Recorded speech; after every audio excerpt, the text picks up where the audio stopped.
সুপ্ৰভাত নমস্কাৰ মই কুমুদ দাস আৰু স্বাগতম জনাইছো আমাৰ এই বিশেষ অনুষ্ঠানলৈ ইতিমধ্যে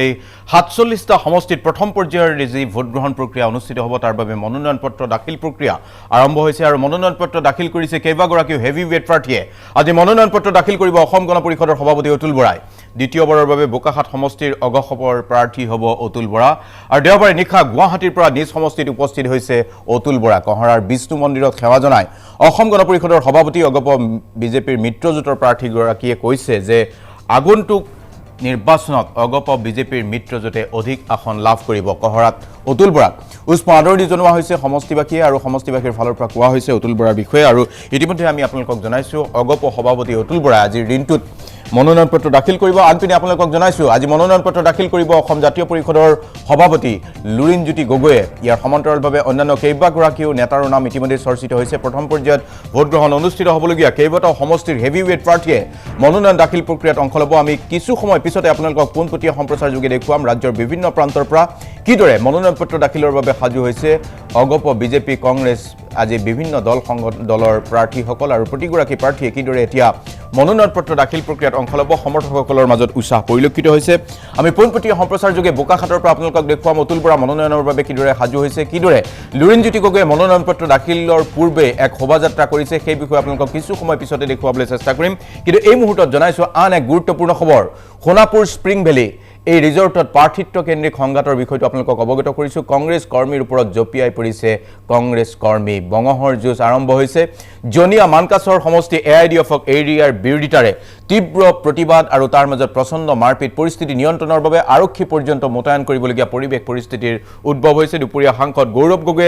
গৌৰৱ গগৈক ঘেৰাও কৰিছিল ক্ষুব্ধ একাংশ কৰ্মীয়ে আৰু সত্যব্ৰত কলিতাক টিকট নিদিবলৈ দাবী তুলিছিল কৰ্মীয়ে প্ৰাৰ্থিত্ব কেন্দ্ৰিক সংঘাতত বিধ্বস্ত হোৱাৰ দিশে প্ৰদেশ কংগ্ৰেছ আন এক গুৰুত্বপূৰ্ণ খবৰ জনাইছো ইতিমধ্যে সত্যব্ৰত কলিতাই অসম গণ পৰিষদ দল ত্যাগ কৰিছে আনপিনে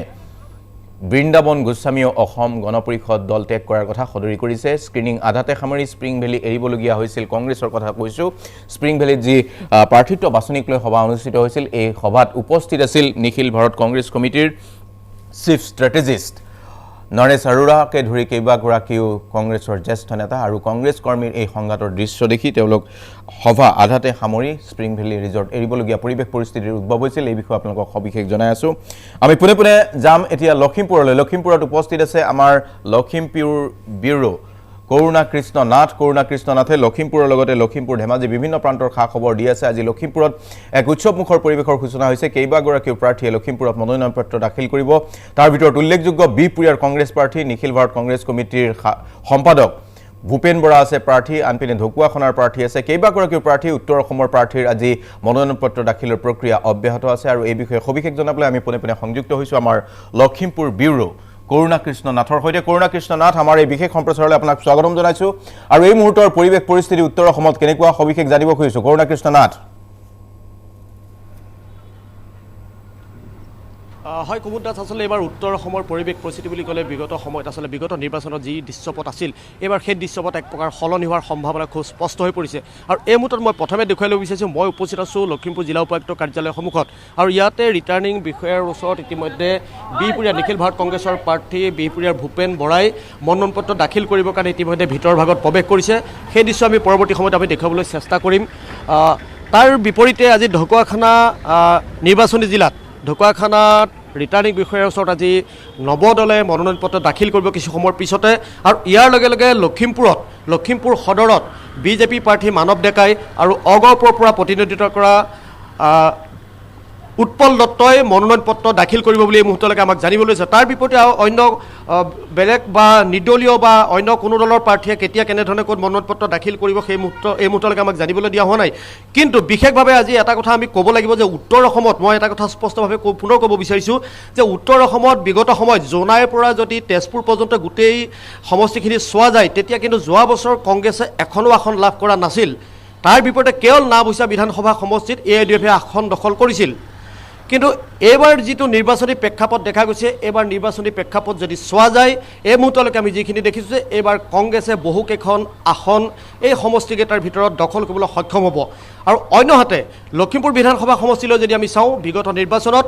লখিমপুৰ বিধানসভা সমষ্টিৰ পৰা কংগ্ৰেছৰ হৈ প্ৰতিদ্বন্দ্বিতা আগবঢ়োৱা জয়প্ৰকাশ দাসে মাত্ৰ ৪,৩০০ ভোটত পৰাজিত হৈছিল বিপৰীতে মিত্ৰজোঁটৰ উৎপল দত্ত জয়ী হৈছিল কিন্তু এইবাৰ নিৰ্বাচনী দৃশ্যপট বেলেগ হৈছে লখিমপুৰত কাৰণ জয়প্ৰকাশ দাসে কংগ্ৰেছৰ পৰা প্ৰাৰ্থিত্ব লাভ কৰিছে তাৰ বিপৰীতে বিজেপিৰ পৰা মানৱ ডেকাক দিয়া হৈছে যদিও মিত্ৰজোঁট আছে সমান্তৰালভাৱে কিন্তু অগপৰ পৰা উৎপল দত্তই প্ৰাৰ্থিত্ব লৈছে আৰু কিছু সময় পাছতে মনোনয়ন পত্ৰ দাখিল কৰিব গতিকে এইবাৰ নিৰ্বাচনী দৃশ্যপট লখিমপুৰ সমষ্টিত সুকীয়া সমান্তৰালভাৱে যদি আমি ঢকুৱাখানা বিধানসভা সমষ্টিলৈ যাওঁ যে ঢকুৱাখানা বিধানসভা সমষ্টি মন্ত্ৰী নৱদলেৰ হাতত আছিল কিন্তু এইবাৰ আচলতে কংগ্ৰেছৰ পদ্মলোচন দলে নামৰ এজন প্ৰাক্তন TMPকে সভাপতিক এবাৰ প্ৰাৰ্থিত্ব প্ৰদান কৰিছে স্বাভাৱিকতে এইবাৰ গণশক্তি আৰু TMPকে পদ্মলোচন দলে নিশ্চিতভাৱে সহায় কৰাৰ লক্ষণ প্ৰকাশ পাইছে এই মুহূৰ্তলৈকে গতিকে স্বাভাৱিকতে নৱদলৰ ভেটিও এক প্ৰকাৰ থৰক বৰক হোৱাৰ দিশে গতি কৰিছে আৰু সমান্তৰালভাৱে নাওবৈচা বিধানসভা সমষ্টিটো একেই পৰিৱেশ যদিও মিত্ৰজোঁটৰ হৈ অগপৰ জয়ন্ত খাউণ্ডক প্ৰাৰ্থিত্ব প্ৰদান কৰা হৈছে বিপৰীতে কিন্তু বিজেপিৰ কৰ্মীসকলে এই মুহূৰ্তলৈকে পোৱা খবৰ মতে তেওঁলোকৰ মাজত ক্ষোভৰ উদ্গীৰণ ঘটিছে আৰু সমান্তৰালভাৱে বিজেপি কৰ্মীসকল একত্ৰিত হৈ ঐক্যমঞ্চ গঠন কৰি প্ৰাৰ্থিত্বৰ দাবীদাৰ বিজেপিৰ প্ৰাৰ্থিত্বৰ দাবীদাৰ গ্ৰাও গজেন্দ্ৰ সিঙক ইণ্ডিপেণ্ডেণ্ট কেণ্ডিডেট হিচাপে থিয় কৰোৱাৰ বাবে ইতিমধ্যে প্ৰয়াস কৰিছে এনে প্ৰেক্ষাপটত আটাইকেইটা সমষ্টিতে গোটেই পৰিৱেশ ধুঁৱলি হৈছে কিন্তু যি নহওক সামগ্ৰিকভাৱে যদি চোৱা যায় জোনাইৰ পৰা যদি তেজপুৰ পৰ্যন্ত গোটেই উত্তৰ অসমৰ আমাৰ সমষ্টিসমূহ চোৱা যায় বিগত নিৰ্বাচনত কংগ্ৰেছৰ হাতত এখনো আসন নাছিল কিন্তু এইবাৰ যিহেতু অলপ মিত্ৰজোঁটৰ কিছু খেলিমেলি হৈছে তাৰ পৰিপ্ৰেক্ষিতত কংগ্ৰেছৰ কিছু ভাল দিন আহিব বুলি এই মুহূৰ্তত আশা কৰিব পাৰি বা অনুমান কৰিব পাৰি কুমুদ দাস হয় কৰুণা আপুনি ইতিমধ্যে সদৰি কৰিছে উত্তৰ অসমৰ যিসমূহ সমষ্টি আছে তেজপুৰৰ পৰা আৰম্ভ কৰি ৰঙাপৰা চতিয়া বিশ্বনাথ বিহালী গহপুৰ বা তাৰোপৰি আপুনি যদি চাই তেনেহ'লে বিহপুৰীয়া নাওবৈচা লখিমপুৰ ঢকুৱাখানা ধেমাজি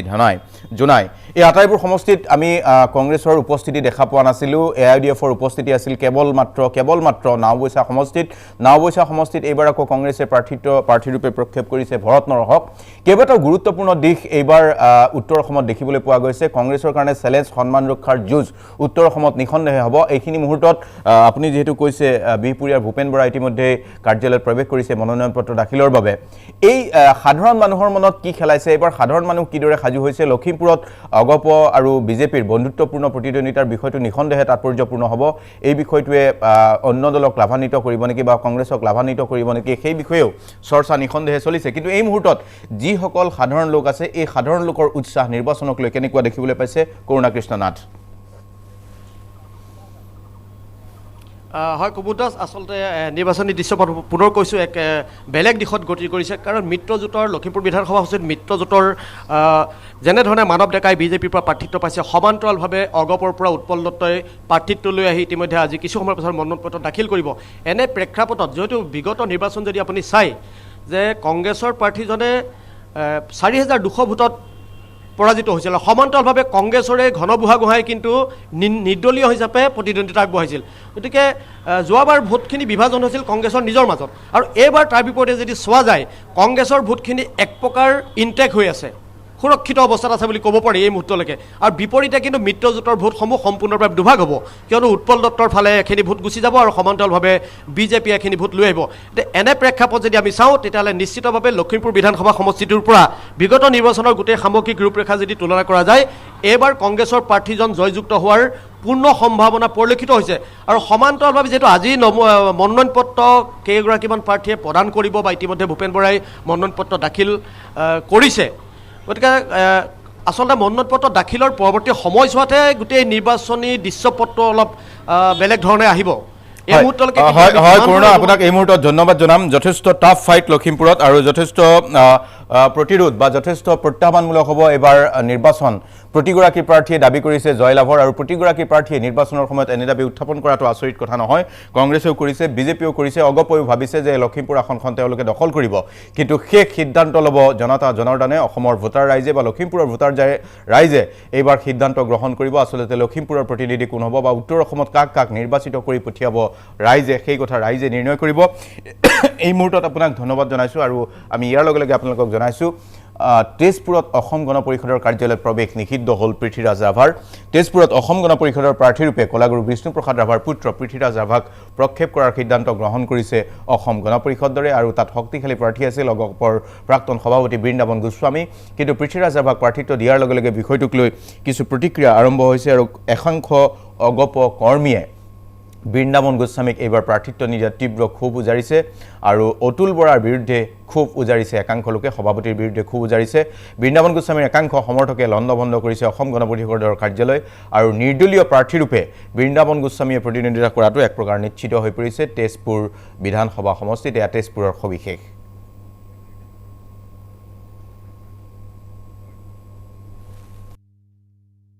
আজি মই ভাবোঁ যে আকৌ বন্ধনমুক্ত হ'লোঁ বন্ধনমুক্ত এইকাৰণে হ'লোঁ যে অসম গণ পৰিষদৰ যোৱা সময়ছোৱাত আমাৰ যিটা মুক্তভাৱে আমি চিন্তা ভাৱনা কৰাৰ যি অধিকাৰ আছিল সেই অধিকাৰৰ পৰা আমি বঞ্চিত হৈছিলোঁ গতিকে এই নিৰ্বাচনটোত মই দাবীদাৰ আছিলোঁ হয় এইকাৰণে আছিলোঁ কাৰণ আগন্তুক নিৰ্বাচনত 14গৰাকী বিধায়ক যিসকলে জয়লাভ কৰিছিল সেইসকলক প্ৰাৰ্থিত্ব দিয়াৰ কথা সেই অনুসৰি তেজপুৰ বিধানসভা সমষ্টি বিজেপি দলে তেওঁলোকৰ মিত্ৰদলে তেওঁলোকে এৰি দিছিল এই বিষয়ে বিতৰ্কিত বহুত বিষয় আছে মই সেইবিলাক নকওঁ এই আসনখন যিটো প্ৰক্ৰিয়া যি ধৰণে দিয়া হ'ল এইটো দলৰ নীতি আদৰ্শৰ মাজত থাকি কৰা হোৱা নাই আৰু মই নিজেও তেখেতসকলে কৈছে তেজপুৰত মোৰ জনপ্ৰিয়তা নাই এই সম্পৰ্কত মিত্ৰজোঁটৰ বিভিন্ন অংশই তেওঁলোকৰ হাতত প্ৰতিবেদন দিছে আমাৰ সম্প্ৰচাৰ অব্যাহত থাকিব কিন্তু এই মুহূৰ্তত সৰু এটা বাণিজ্যিক বিৰতি ল'ম বিৰতিৰ পিছত বিজেপি নেতা ফণী শৰ্মাৰ ওচৰত কিয় ক্ষমা প্ৰাৰ্থনা জনালে শিলাদিত্য দেৱৰ এই বক্তব্য সন্দৰ্ভত কিছু কথা জনাম লগতে লুৰিণজ্যোতি গগৈ কিদৰে সাজু হৈছে মনোনয়ন পত্ৰ দাখিলৰ বাবে অতুল বৰা কিদৰে সাজু হৈছে মনোনয়ন পত্ৰ দাখিলৰ বাবে শিৱসাগৰত কি পৰিৱেশ পৰিস্থিতি আমাৰ উজনি অসমৰ ব্যুৰো চিফ ভাস্কৰ জ্যোতি দাসে লৈ আহিব সবিশেষ খবৰ আৰু এই মুহূৰ্তত ল'ম সৰু এটা বাণিজ্যিক বিৰতি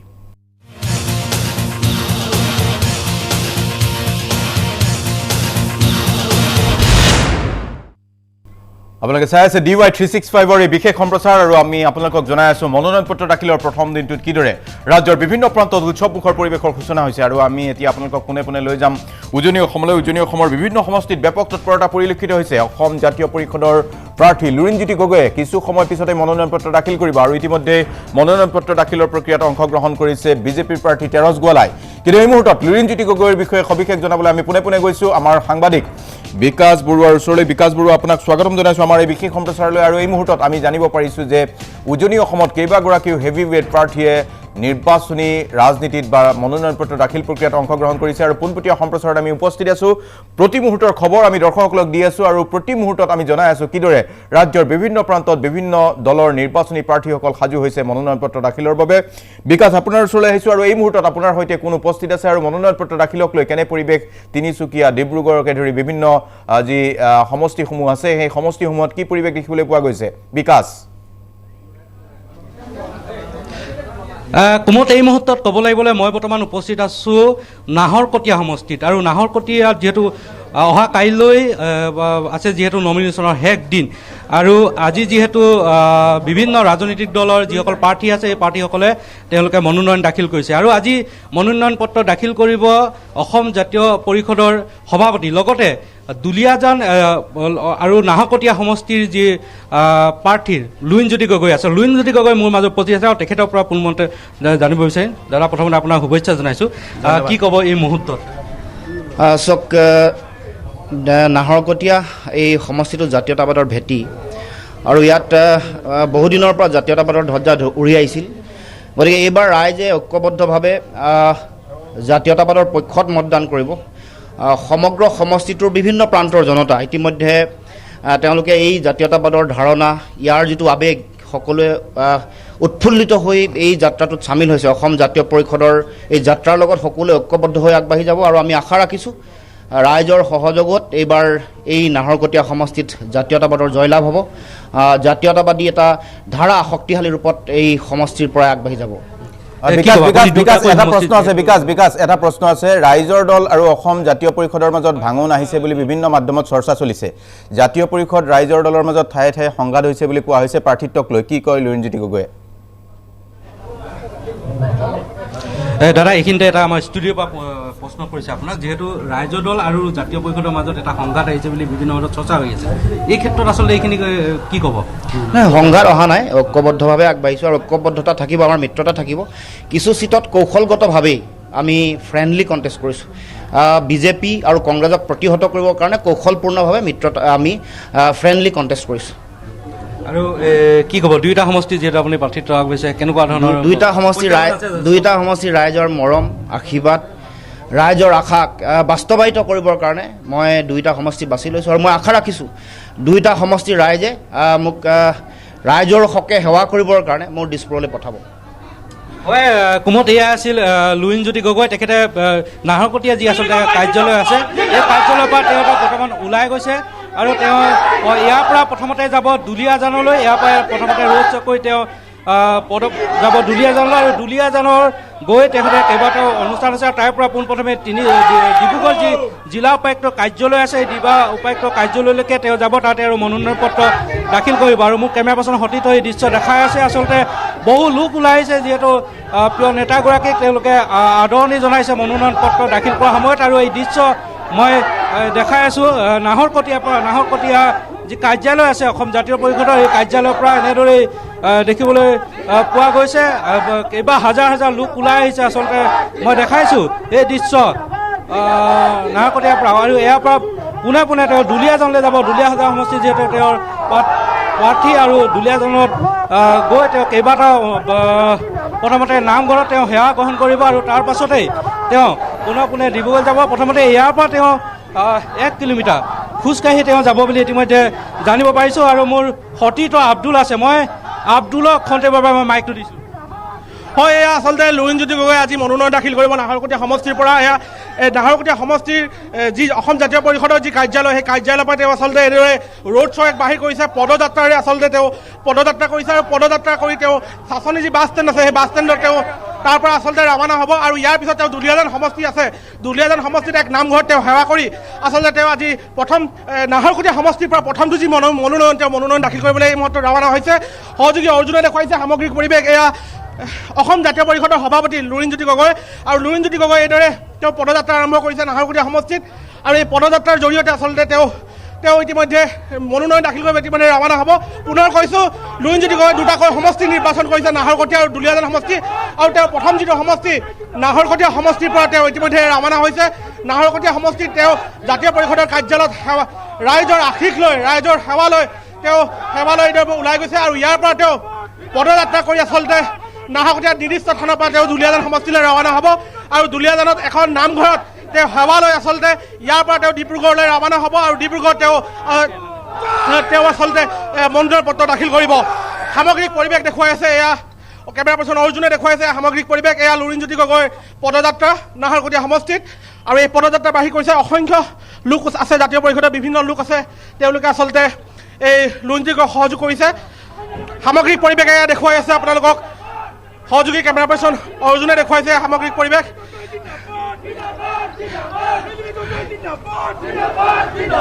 আৰু আপোনালোকে দেখিবলৈ নাহৰকটীয়া সমষ্টিত এইবাৰ মন্ত্ৰী হিমন্ত বিশ্ব শৰ্মা অতিকে ঘনিষ্ঠ বিজেপিৰ পৰা প্ৰাৰ্থিত্ব আগবঢ়াইছে তৰংগ গগৈ। অগপৰ যিগৰাকী বিধায়ক আছিল নৰেন সোণোৱাল, তেওঁ অগপৰ দলৰ প্ৰতিদ্বন্দ্বিতা আগবঢ়াইছে। আৰু কংগ্ৰেছ দলৰ হৈ প্ৰণদীপ ফুকনে তেওঁ প্ৰাৰ্থিত্ব আগবঢ়াইছে। আৰু অসম জাতীয় পৰিষদৰ হৈ লুৰিণজ্যোতি গগৈ তেওঁ ইয়াৰ পৰা আচলতে আজি প্ৰাৰ্থিত্ব আগবঢ়াই আচলতে আজি মনোনয়ন দাখিল কৰিব। আৰু আমি এইখিনিতে ক'ব লাগিব যে আচলতে এক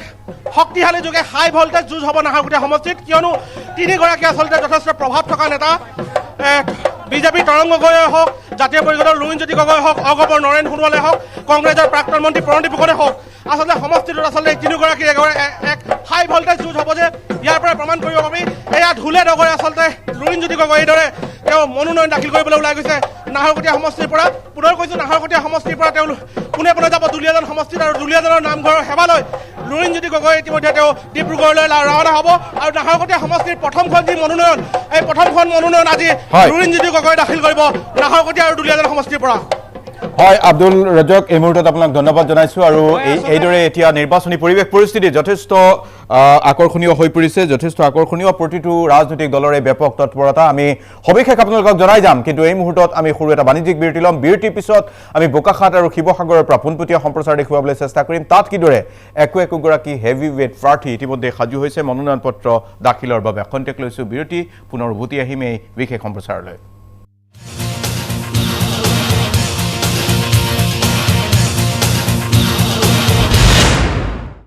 আপোনালোকে চাই আছে DY 365 বিশেষ সম্প্ৰচাৰ আৰু আমি আপোনালোকক জনাই আছোঁ আজি মনোনয়ন পত্ৰ দাখিলত ক'ত কিদৰে কি পৰিৱেশ পৰিস্থিতিৰ উদ্ভৱ হৈছে সবিশেষ আপোনালোকক জনাই আছোঁ কিন্তু এই মুহূৰ্তত আমি আপোনালোকক দিছোঁ আন এক গুৰুত্বপূৰ্ণ খবৰ ইতিমধ্যে শিৱসাগৰ জিলাতো যথেষ্ট গুৰুত্বপূৰ্ণ পৰিৱেশ পৰিস্থিতি দেখা গৈছে আৰু মনোনয়ন পত্ৰ দাখিলৰ বাবে সাজু হৈছে কেইবাগৰাকীও হেভি ৱেট প্ৰাৰ্থী শিৱসাগৰতো এইবাৰ চকু আছে ৰাজ্যবাসীৰ কাৰণ শিৱসাগৰত প্ৰাৰ্থীৰ যি ভিৰ সেই ভিৰৰ মাজতে এইবাৰ ৰাইজৰ দলৰ সভাপতি অখিল গগৈ প্ৰাৰ্থীৰূপে অৱতীৰ্ণ হোৱাৰ চৰ্চা চলিছে অখিল গগৈৰ হৈ ইতিমধ্যে মনোনয়ন পত্ৰ সংগ্ৰহ কৰা আমি কথা জানিব পাৰিছোঁ আৰু এই মুহূৰ্তত উজনি অসমৰ বীৰ চিফ ভাস্কৰজ্যোতি দাস আমাৰ লগত পোনপটীয়া সম্প্ৰচাৰত উপস্থিত আছে মই ভাস্কৰজ্যোতি দাস আপোনাক স্বাগতম জনাইছোঁ আৰু এই মুহূৰ্তৰ সবিশেষ ছবিখন শিৱসাগৰৰ পৰা আপোনাৰ জৰিয়তে দেখুৱাব খুজিছোঁ কি হৈ আছে এই মুহূৰ্তৰ পৰিৱেশ ভাস্কৰজ্যোতি দাস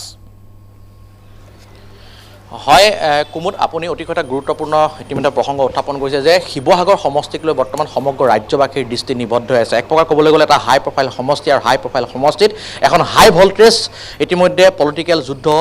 আৰম্ভ হৈছে সেয়া আমি বিগত সময়ছোৱাত আমাৰ সংবাদ মাধ্যমৰ যোগেদি DY 365 যোগে আমি সম্প্ৰচাৰ কৰি আছোঁ আৰু যিহেতু 9 তাৰিখ মনোনয়ন পত্ৰ দাখিলৰ অন্তিম দিন আছিল আৰু সেই অন্তিম দিনৰ পূৰ্বে 8 তাৰিখে প্ৰায় শিৱসাগৰ জিলাৰ আটাইকেইটা সমষ্টি শিৱসাগৰ জিলাৰ যিকেইটা সমষ্টি সেই আটাইকেইটা সমষ্টি প্ৰায় সংখ্যক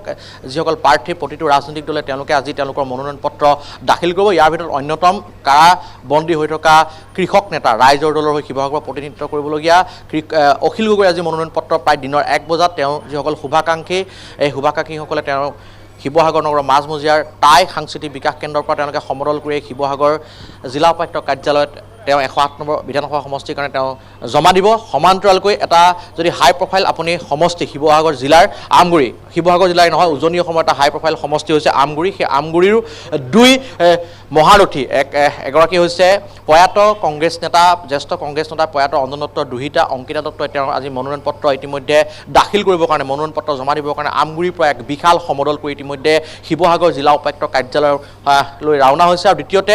সেই সমষ্টিটোৰে অগপৰ যিগৰাকী প্ৰাৰ্থী প্ৰদীপ হাজৰিকা আজি তেওঁ মনোনয়ন পত্ৰ ইয়াত জমা দিব গতিকে আৰু কেইটামান মুহূৰ্তৰ পিছতে কুমুদ ইয়াত আমগুৰি সমষ্টিৰ প্ৰদীপ হাজৰিকা আৰু অংকিতা দত্তই তেওঁলোকৰ মনোনয়ন পত্ৰ দাখিল কৰিব আৰু 108 নম্বৰ মই বিধানসভা সমষ্টিটোৰ কথা ক'লোৱে যে অখিল গগৈ এক অন্যতম আকৰ্ষণ অখিল গগৈক লৈ যথেষ্ট সকলোৱে উৎসুকতাৰে চাই যে অখিল গগৈ যি আহিবলগীয়া নিৰ্বাচনত তেওঁ কেনেধৰণৰ আচলতে প্ৰভাৱ বিস্তাৰ কৰিব পাৰে তেওঁ আজি মনোনয়ন পত্ৰ দাখিল কৰিব সমান্তৰালকৈ সুৰভি ৰাজকুমাৰী শিৱসাগৰ জিলাৰ যিগৰাকী বিজেপি 108 নম্বৰ বিধানসভা সমষ্টিৰ কাৰণে বিজেপি টিকট পোৱা যিগৰাকী প্ৰাৰ্থী সুৰভি ৰাজকুমাৰীয়ে কাইলৈ ৰঞ্জিত দত্ত ইয়ালৈ আহিব বিজেপিৰ সভাপতি তেওঁ ৰঞ্জিত দাস আহিব আৰু তেওঁৰ উপস্থিতিত তেওঁ মনোনয়ন পত্ৰ দাখিল কৰিব গতিকে তেওঁ আজি নকৰে ঠিক তেনেদৰে শুভ্ৰমিত্ৰ গগৈ কংগ্ৰেছৰ 108 নম্বৰ বিধানসভা সমষ্টিত তেওঁ আজি গুৱাহাটীৰ পৰা টিকেট পোৱাৰ পিছত আহি আছে কিছু সময় পিছত ইয়াত শিৱসাগৰ পাবই কিন্তু তেওঁ আমি জানিব মতে কাইলৈ তেওঁ মনোনয়ন পত্ৰ দাখিল কৰিব সমান্তৰালকৈ এটা অন্যতম সমষ্টি হৈছে থাউৰা বিধানসভা সমষ্টি থাউৰা বিধানসভা সমষ্টিত তেওঁ যিগৰাকী কংগ্ৰেছৰ প্ৰাৰ্থী সুশান্ত বৰুৱাগোহাঁই ইতিমধ্যে জানিব পৰা মতে তেওঁ আজি মনোনয়ন পত্ৰ ইয়াত দাখিল কৰিব যাৰ কাৰণে তেওঁ ইতিমধ্যে থাউৰাৰ পৰা ডিমুৰ পৰা এটা বিশাল সমদল কৰি শিৱসাগৰ অভিমুখে তেওঁ ৰাওনা হৈছে সমান্তৰালকৈ বিজেপি যিগৰাকী প্ৰাৰ্থী আছে কুশল দুৱৰী তেওঁ ইয়াতেই মনোনয়ন পত্ৰ দিব তেওঁ ইতিমধ্যে ৰাওনা হৈছে বুলি জানিব পৰা গৈছে আৰু আন এটা গুৰুত্বপূৰ্ণ সমষ্টি হৈছে নাজিৰা বিধানসভা সমষ্টিত যিগৰাকী প্ৰাৰ্থী দিয়া হৈছে তেখেতৰ মনোনয়ন দাখিল কৰিবৰ কাৰণে হিমন্ত বিশ্ব শৰ্মা নিজে আহিব ইতিমধ্যে সেই কথা আমি সংবাদ মাধ্যমত ইতিমধ্যে DY 365 ইতিমধ্যে কৈছোঁ ময়ূৰ বুঢ়াগোহাঁই তেওঁৰ মনোনয়ন দাখিলৰ কাৰণে আজি বিয়লি প্ৰায় 3 বজাত গোলাঘাটৰ পৰা হেলিকপ্টাৰে পোনে হিমন্ত বিশ্ব শৰ্মা ডাঙৰীয়ালৈ আহিব নাজিৰালৈ আহিব নাজিৰাত তেওঁ মাত্ৰ আধা ঘণ্টা সময়ৰ কাৰণে আহিব আধা ঘণ্টা সময়ৰ কাৰণে আহি তেওঁ ময়ূৰ বৰগোহাঁই যি মনোনয়ন পত্ৰ দাখিলৰ পিছতে পুনৰ ইয়াৰ পৰা উৰা মাৰিব তেওঁ ডিব্ৰুগড় অভিমুখে কাৰণ এটা কথা সকলোৱে জানে যে ময়ূৰ বৰগোহাঁইক হিমন্ত বিশ্ব শৰ্মাই প্ৰক্ষেপিত এগৰাকী প্ৰাৰ্থী গতিকে তেওঁ যিকেইটা সমষ্টি যোনকেইগৰাকী প্ৰাৰ্থীক প্ৰক্ষেপ কৰিছে তেওঁ মনোনয়ন পত্ৰ দাখিলৰ কাৰণে হিমন্ত বিশ্ব শৰ্মা নিজে যাব কাইলৈ তৰংগ গগৈ নাহৰকটীয়া নাহৰকটীয়া এটা অন্যতম সমষ্টি যিগৰাকী তৰংগ গগৈ হিমন্ত বিশ্ব শৰ্মা সোঁহাত বুলি কোৱা হয় তেওঁ কাইলৈ মনোনয়ন পত্ৰ দাখিল কৰিব গতিকে তেওঁ মনোনয়ন পত্ৰ দাখিলৰ সময়তো হিমন্ত বিশ্ব শৰ্মা নিজে উপস্থিত থাকিব যাৰ কাৰণে তেওঁ শিৱসাগৰ নাজিৰাৰ পৰা পোনে পোনে ডিব্ৰুগড়লৈ যাব ডিব্ৰুগড়ত তেওঁ ডিব্ৰুগড়ৰ পৰা পুৱা ভাগত তেওঁ মাজুলীলৈ যাব মাজুলীত তেওঁ মুখ্যমন্ত্ৰীয়ে কাইলৈ যিহেতু মনোনয়ন পত্ৰ দিব মুখ্যমন্ত্ৰীয়ে মনোনয়ন পত্ৰ দিয়াৰ পিছত তেওঁ পুনৰ মাজুলীৰ পৰা নাহৰকটীয়ালৈ আহিব নাহৰকটীয়াত আহি তেওঁ তৰংগ গগৈ তেওঁ তাত মনোনয়ন পত্ৰ দাখিল কৰিব তাৰপিছতে তেওঁ পুনৰ সন্ধিয়া সময়ত দিছপুৰলৈ ৰাওনা হ'ব গতিকে সবিশেষ মই যিখিনি আজি মোৰ ওচৰত তথ্য আছে জনাইছোঁ আৰু কুমুদ দাস ডাঙৰীয়া আৰু কিছু সময়ৰ পিছতে এজনকৈ হয়তো প্ৰাৰ্থী প্ৰতিটো ৰাজনৈতিক দলৰ ইয়াত আহি উপস্থিত হ'ব আৰু আমি প্ৰতিজন প্ৰাৰ্থীয়ে তেওঁলোকে মনোনয়ন পত্ৰ দাখিলৰ সকলোখিনি আমি দৃশ্যাৱলী দেখাবলৈ চেষ্টা কৰিম মোৰ সতীৰ্থ তিনিচুকীয়াত বিকাশ আছে বিকাশে ইতিমধ্যে দুলীয়াজন আজি লুৰিণ গগৈ দুলীয়াজন সমষ্টিৰ পৰা তেওঁ প্ৰাৰ্থিত্ব তেওঁ মনোনয়ন পত্ৰ দাখিল কৰিব তেওঁ দুলীয়াজনৰ পৰা এটা বিশাল ৰেলী কৰি আহিব সমান্তৰালকৈ তেওঁ নাহৰকটীয়াৰ পৰা প্ৰাৰ্থিত্ব ইতিমধ্যে তেওঁ মনোনয়ন পত্ৰ দাখিল কৰিব বুলি ইতিমধ্যে জানিব পৰা গৈছে শেহতীয়া খবৰ কালি ৰাতি এইটো ডেভেলপ হোৱা খবৰ গতিকে নাহৰকটীয়া আৰু দুলীয়াজান দুটা গুৰুত্বপূৰ্ণ সমষ্টি দুটা সমষ্টিৰ পৰা লুৰিণজ্যোতি গগৈ জাতীয় পৰিষদৰ হৈ তেওঁ মনোনয়ন পত্ৰ দাখিল কৰিব ডিব্ৰুগড়লৈ গতিকে এটা ডাঙৰ বিশাল ৰেলী কৰি লুৰিণজ্যোতি গগৈ তেওঁ আহিব ডিব্ৰুগড়ৰ সমগ্ৰ যিটো কভাৰেজ আমাৰ বিকাশ আছে বিকাশে প্ৰতি মুহূৰ্ত এই মুহূৰ্তত সেই ছবি আমি দেখুৱাই আছো ভাস্কৰ সেই ছবি এই মুহূৰ্তত আমাৰ দৃশ্যমান হৈ আছে আনটো উইণ্ডত হয় লুৰিণজ্যোতি গগৈয়ে সমদল কৰিছে পদযাত্ৰাত অংশ লৈছে ভাস্কৰ এই মুহূৰ্তত শিৱসাগৰৰ ছবিখন ভাস্কৰ এটা আমাৰ দৰ্শকেও জানিব বিচাৰিব শিৱসাগৰত সুৰভি ৰাজকুঁৱৰী আছে প্ৰাৰ্থী বিজেপিৰ প্ৰাৰ্থী হিচাপে অখিল গগৈ আছে এই মুহূৰ্তত শিৱসাগৰ সমষ্টিটোৰ প্ৰতি মানুহৰ চকু আছে শিৱসাগৰ সমষ্টিত সাধাৰণ ৰাইজৰ মাজত চৰ্চা কি চলিছে কোন জয় হ'ব কোন পৰাজিত হ'ব সেই প্ৰশ্নটো বাদ দিও কেনেকুৱা ধৰণৰ যুঁজ হ'বলৈ গৈ আছে শিৱসাগৰত সেই বিষয়টো অলপমান ক'ব ভাস্কৰ হয় নিশ্চিতভাৱে মই কুমুদ কথাটো কিছু দীঘলীয়া হয় যিহেতু যি সময়ত অখিল গগৈক মহামান্য সুপ্ৰিম কোৰ্টে যেতিয়া তেওঁ জামিন আবেদন নাকচ কৰিছিল একেবাৰে শেষৰবাৰ যেতিয়া জামিন আবেদন নাকচ কৰাৰ লগে লগে এটা কথা চৰ্চিত হৈছিল যে অখিল গগৈয়ে কাৰাবন্দী অৱস্থাৰ পৰাই তেওঁ শিৱসাগৰ বা তেওঁ মৰিয়নি বা তিয়ক সমষ্টিৰ পৰা তেওঁ প্ৰতিনিধিত্ব কৰিব আৰু সেই সময়তে আন এটা প্ৰসংগ যথেষ্ট চৰ্চিত হৈছিল যে কংগ্ৰেছে সমান্তৰালকৈ ঘোষণা কৰিছিল যে অখিল গগৈ যদি শিৱসাগৰ সমষ্টিৰ পৰা তেওঁ প্ৰতিনিধিত্ব তেওঁ প্ৰাৰ্থিত্ব দিয়ে তেতিয়াহ'লে শিৱসাগৰত কংগ্ৰেছে কোনো ধৰণৰ প্ৰাৰ্থিত্ব নিদিয়ে সেই সময়ত সেইটো চৰ্চিত বিষয় আছিল আৰু সেই চিটো চৰ্চাক সাৰুগত কৰিয়ে ৰাইজৰ দলে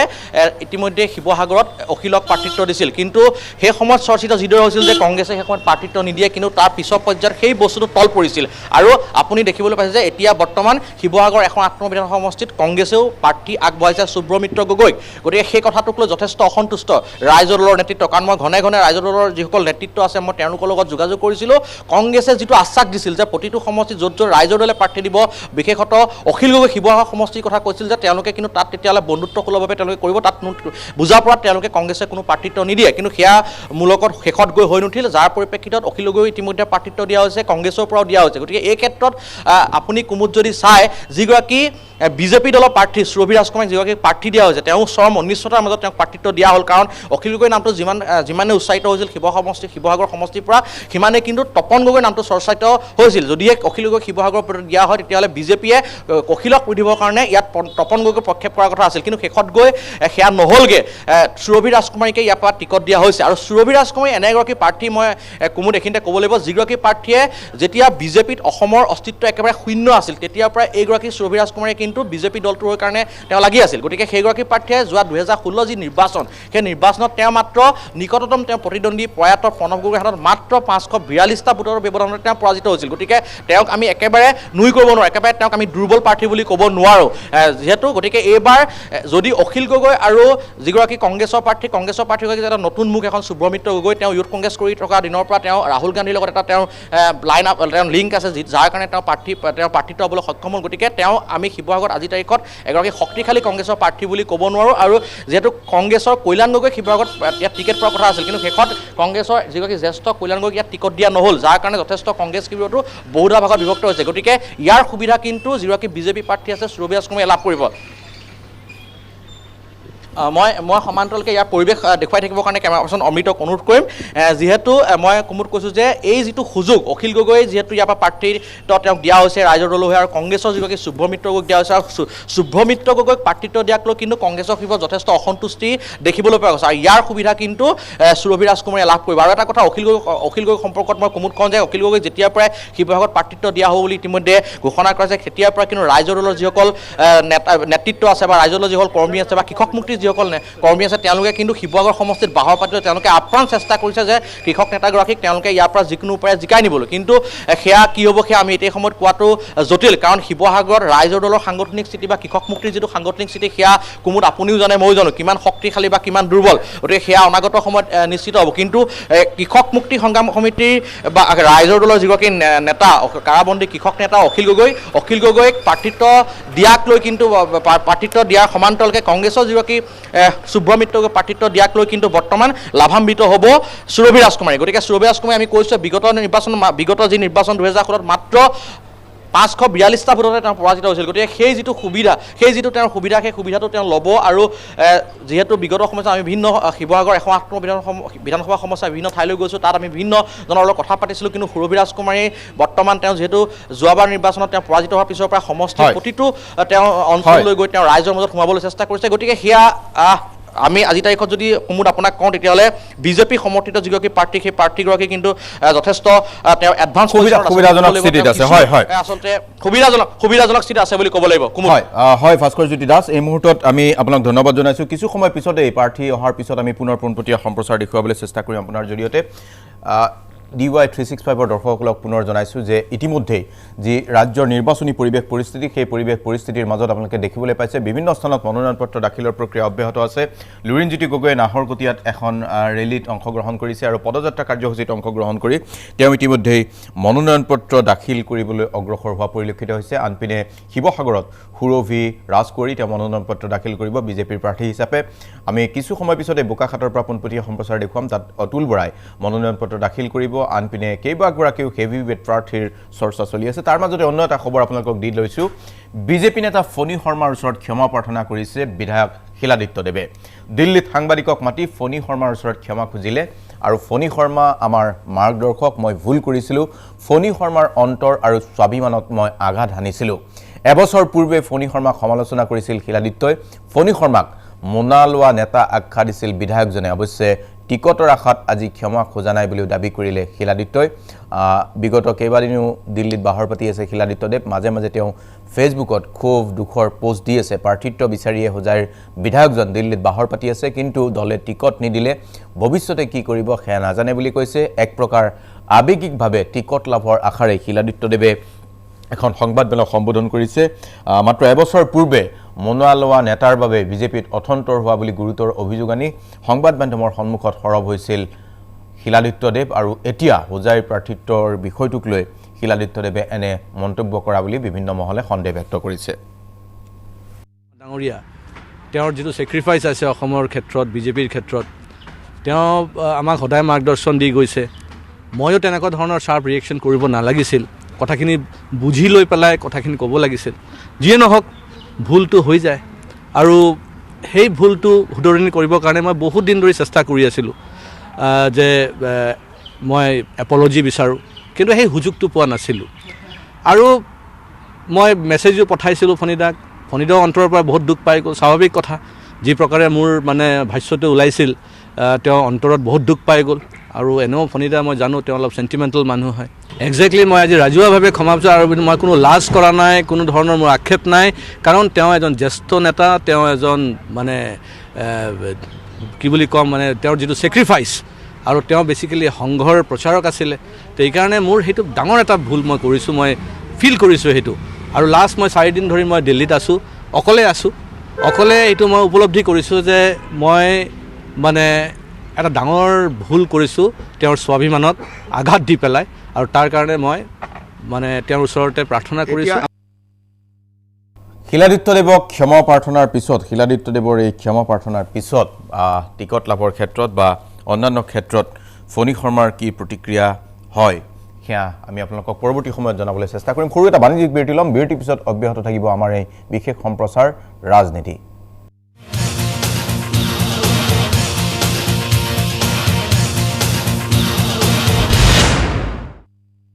আপোনালোকে চাই আছে DY 365 এই বিশেষ সম্প্ৰচাৰ, আৰু আমি আপোনালোকক জনাই আছোঁ আজিৰ দিনটোৰ কেইবাটাও গুৰুত্বপূৰ্ণ বা বাতৰি। ৰাজনীতিক বতাহ যথেষ্ট পৰিমাণে উত্তপ্ত হৈ পৰিছে, আৰু ইতিমধ্যে মনোনয়ন পত্ৰ দাখিলৰ পিছতেই আচল যুদ্ধ আৰম্ভ হ'ব বিভিন্ন ৰাজনৈতিক দলৰ প্ৰাৰ্থীসকলৰ, আৰু সেই যুদ্ধৰ বাবে সাজু হোৱাৰ উমান পোৱা গৈছে। আৰু এতিয়া আমি পোনে পোনে যাম পুনৰ আমাৰ সাংবাদিক বিকাশ বৰুৱাৰ ওচৰলৈ তিনিচুকীয়া ব্যুৰো বিকাশ বৰুৱা আমাৰ লগত উপস্থিত আছে বিকাশ বৰুৱা আপোনাৰ ওচৰলৈ আহিছোঁ আৰু এগৰাকী প্ৰাৰ্থীয়ে মনোনয়ন পত্ৰ দাখিলৰ বাবে সাজু হোৱাৰ কথা সদৰি কৰিছিল দুলিয়াজানৰ বিজেপি প্ৰাৰ্থী তেৰজ গোৱালা এই মুহূৰ্তত তেওঁৰ ছবিখন আপোনাৰ জৰিয়তে জানিব খুজিছোঁ বিকাশ আপোনাৰ ওচৰলৈ আহিছোঁ আৰু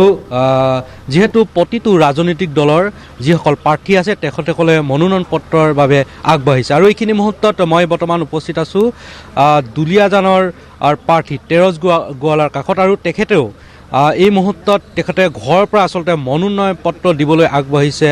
জিলা উপায়ুক্ত কাৰ্যালয়লৈ আৰু এইখিনি মুহূৰ্তত মই তেখেতৰ পৰা মন্তব্য জানিব বিচাৰিম কিয়নো এইবাৰ কিন্তু দুলিয়াজাৰ সমষ্টিত আচলতে দেখিবলৈ পোৱা গৈছে যথেষ্ট প্ৰত্যাহ্বানৰ সন্মুখীন হ'ব কিয়নো এই মুহূৰ্তত আচলতে ক'বলৈ গ'লে কংগ্ৰেছৰ প্ৰাৰ্থী ধ্ৰুৱ গগৈ তাৰপিছতে কা আন্দোলনৰ উৰসত জন্ম হোৱা অসম জাতীয় পৰিষদৰ প্ৰাৰ্থী এইবাৰ সভাপতি লুৰিণজ্যোতি গগৈয়ে প্ৰাৰ্থিত্ব আগবঢ়াব দুলিয়াজান সমষ্টিৰ পৰা আৰু এই ক্ষেত্ৰত এই প্ৰত্যাহ্বান আচলতে তেৰজ গোৱালাই কেনেধৰণে গ্ৰহণ কৰিব আচলতে তেখেতৰ মুখৰ পৰা মই পোনপ্ৰথমে জানিব বিচাৰিম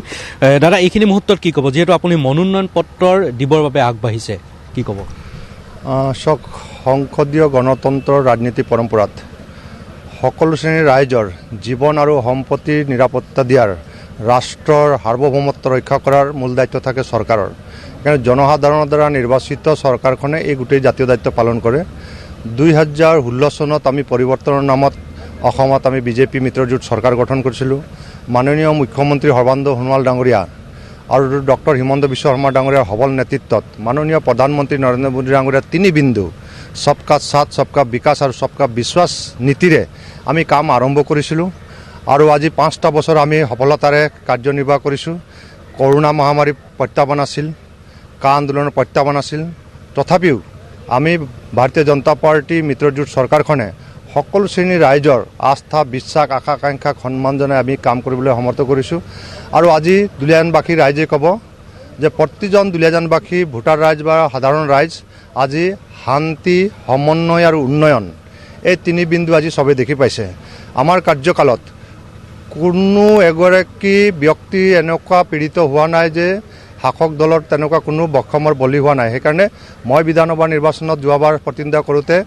প্ৰায় 1,39,000 ভোট আছিল আৰু এইবাৰ মই বেনিফিটে দিছোঁ 1,45,000 অধিক আৰু সেইকাৰণে মই ভাবোঁ দুলিয়াজানবাসী ৰাইজ পুনৰবাৰ শান্তি সমন্বয় আৰু সামগ্ৰিক উন্নয়নৰ স্বাৰ্থত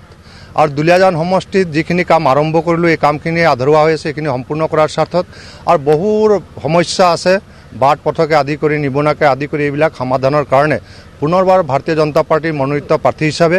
আৰু অগপ মিত্ৰজোঁটৰ আজি মনোনীত সমৰ্থিত প্ৰাৰ্থী হিচাপে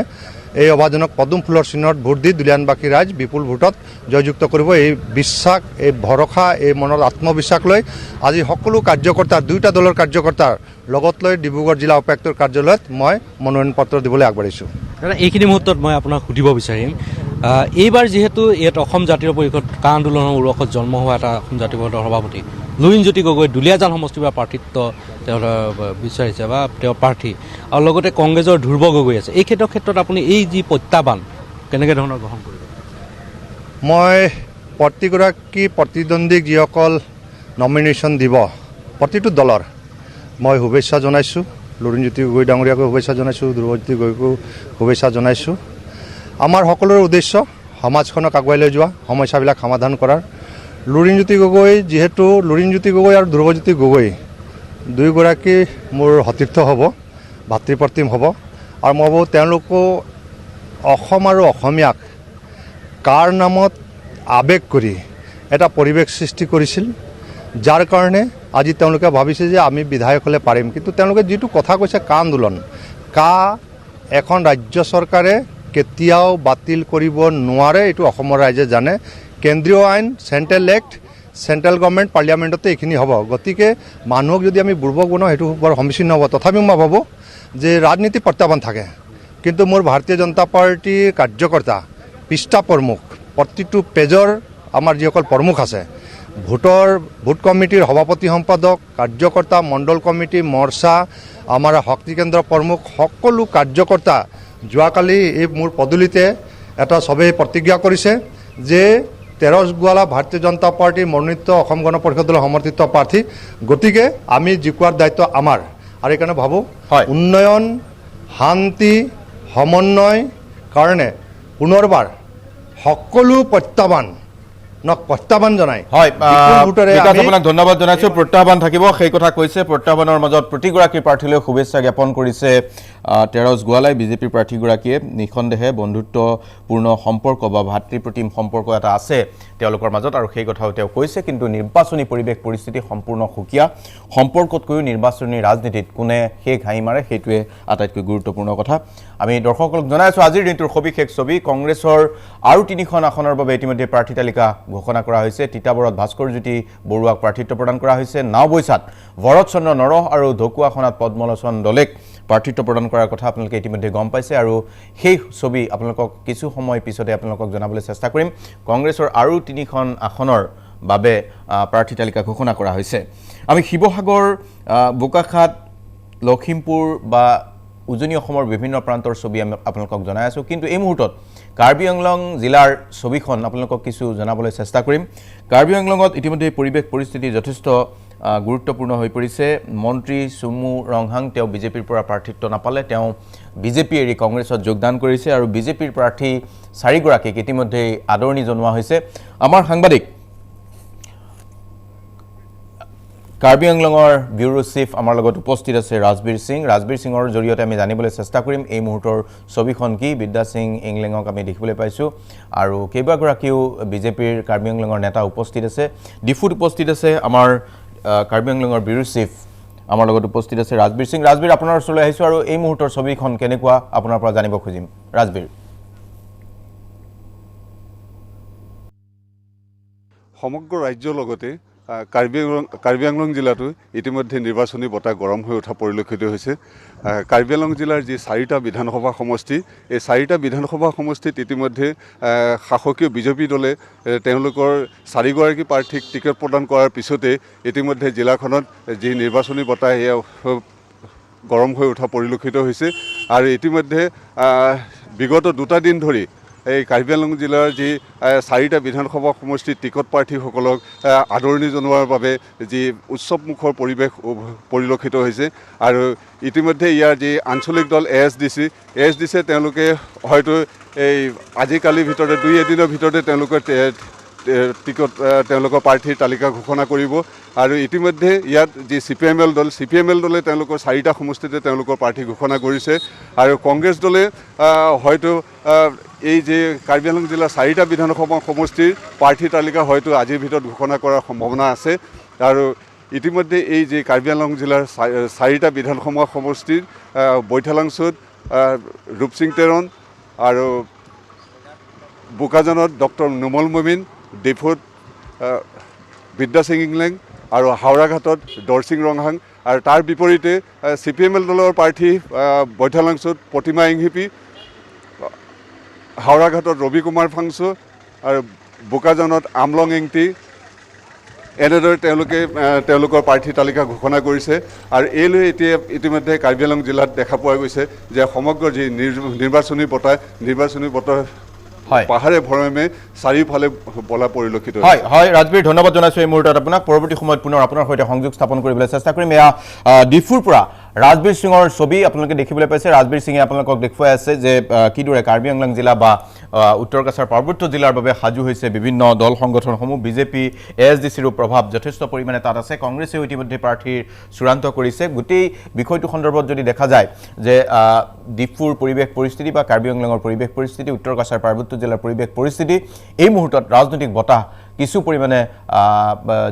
যি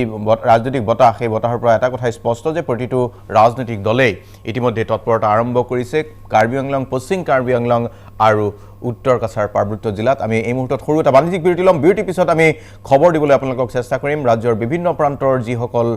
প্ৰাৰ্থী আছে সেই প্ৰাৰ্থীসকলৰ মাজত এতিয়া কেনেকুৱা ধৰণৰ পৰিৱেশ পৰিস্থিতি সেই বিষয়ে কিন্তু এতিয়া ল'ম সৰু এটা বাণিজ্যিক বিৰতি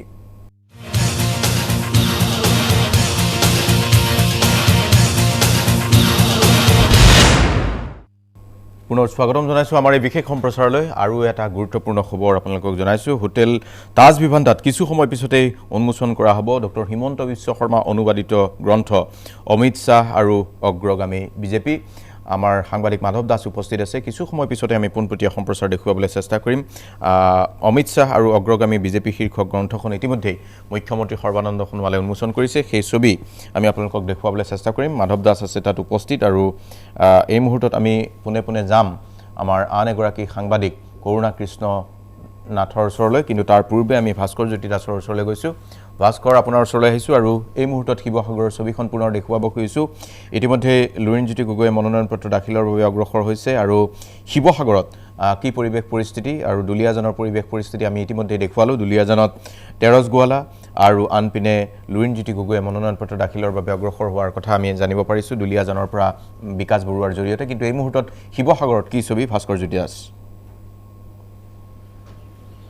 হয় কুমুদ আমি পূৰ্বৰ আপোনাৰ পোনপটীয়া সমাচাৰে জনাইছিলোঁ যে শিৱসাগৰ জিলাখনৰ প্ৰায়কেইটা সমষ্টিৰ যিসকল প্ৰাৰ্থীসকলে ইতিমধ্যে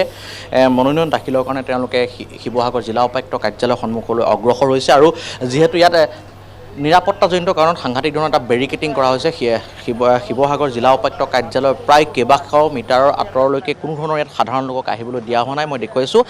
বেৰিকেটিং কৰা হৈছে মাত্ৰ যিগৰাকী প্ৰাৰ্থী আৰু প্ৰাৰ্থীগৰাকীৰ লগত মাত্ৰ 2জন বা 3জন তেওঁৰ সতীৰ্থহে আহিব পাৰিব তাৰ বাহিৰে কিন্তু এটা নিৰ্দিষ্ট দূৰত্বতে তেওঁলোকে অৱস্থান কৰিব লাগিব যোনে যেনেকৈ ইয়াতে বাইক ৰেলী কৰি আহিছে বা গাড়ী ৰেলী কৰি আহিছে তেওঁলোকে কিন্তু সেই বেৰিকেটৰ বাহিৰতে তেওঁলোকৰ সমৰ্থকসকল থাকিব লাগিব আৰু যিগৰাকী প্ৰাৰ্থীৰ লগত 3জন লোকে সমৰ্থকে তেওঁলোকে মনোনয়ন দাখিলৰ কাৰণে আহিব পাৰিব আমি জানিব পৰা মতে ভাস্কৰ খন্তেক আপুনি লাইনত থাকিব আমি এই মুহূৰ্তত ছবি এক দেখুৱাই লৈছোঁ যে ইতিমধ্যে হোটেল তাজ ভিভান্তাত এখন গ্ৰন্থ উন্মোচন কৰা হৈছে অমিত শ্বাহ আৰু অগ্ৰগামী বিজেপি শীৰ্ষক এইখন গ্ৰন্থ ডক্টৰ অনিৰ্বাণ গাংগুলীয়ে লিখা এই গ্ৰন্থখন অনুবাদ কৰিছে ডক্টৰ হিমন্ত বিশ্ব শৰ্মাই আৰু মুখ্যমন্ত্ৰী সৰ্বানন্দ সোণোৱালে এই গ্ৰন্থ উন্মোচন কৰিছে আমি ছবি অলপমান দেখুৱাবলৈ চেষ্টা কৰিছোঁ আৰু এয়া দেখুৱাইছোঁ এই সভা অনুষ্ঠিত হৈছে গ্ৰন্থ উন্মোচনী সভা বিজেপিৰ কেইবাগৰাকীও জ্যেষ্ঠ নেতা উপস্থিত আছে এই অনুষ্ঠানত কিন্তু এই মুহূৰ্তত যি ছবি এই ছবিৰ পৰা এটা কথা স্পষ্ট যে কেমেৰা কিছু মুভমেণ্ট হৈ আছে তথাপিও আপোনালোকক দেখুৱাইছোঁ মঞ্চত উপবিষ্ট হৈ আছে মুখ্যমন্ত্ৰী সোণোৱাল মন্ত্ৰী ডক্টৰ হিমন্ত বিশ্ব শৰ্মাকে প্ৰমুখ কৰি কেইবাগৰাকীও জ্যেষ্ঠ নেতা Shyama Prasad Mukherjee had named it the Indian People's Party and I think that is exactly what the BJP has come across, has transmuted, especially in the last 7 years. And I'll just briefly end. We have discussed a number of issues here. Starting from formation of libraries, who would ever think that the president of the largest party in the world, one of the most successful political strategists in the world, would also be interested in establishing libraries in every party office. Who would have thought that the library movement would be such an integral movement to a political party? Strengthening the booth from the booth to the top. Who would have ever thought that the president of a national party is standing on the same stage as the booth president and is addressing workers right on the road in Pathoshabhas? We have brought this across. Then the tradition of Samvad, that you go across, meet the eminent people, the opinion makers, influencers of society, from the mathas to policy-making institutions, interact with them and get to try and understand from them the direction that is required to run the country. The leader of the largest political party, the president of... আছিলে অমিত শ্বাহ আৰু অগ্ৰগামী BJP শীৰ্ষক গ্ৰন্থ উন্মোচনী সভাৰ দৃশ্য য'ত উপস্থিত আছে মুখ্যমন্ত্ৰী সোণোৱাল মন্ত্ৰী ডক্টৰ হিমন্ত বিশ্ব শৰ্মা ৰাজ্যিক বিজেপিৰ সভাপতি ৰঞ্জিত দাসকে প্ৰমুখ কৰি বিজেপিৰ কেন্দ্ৰীয় নেতাই অংশগ্ৰহণ কৰিছে দিলীপ শইকীয়া উপস্থিত আছে বিজেপি নেতৃত্ব হিচাপে আৰু আমি দেখিবলৈ পাইছোঁ আৰু এই মুহূৰ্তত আমি আপোনালোকক জনাইছোঁ পুনৰ শিৱসাগৰৰ ভাস্কৰ জ্যোতি দাসৰ ওচৰলৈ গৈছোঁ ভাস্কৰ ইতিমধ্যে আপুনি জনাইছে যে শিৱসাগৰৰ পৰিৱেশ পৰিস্থিতিৰ বিষয়ে শিৱসাগৰ জিলাখনৰ সামগ্ৰিক যি ছবি সেই ছবিটো আমি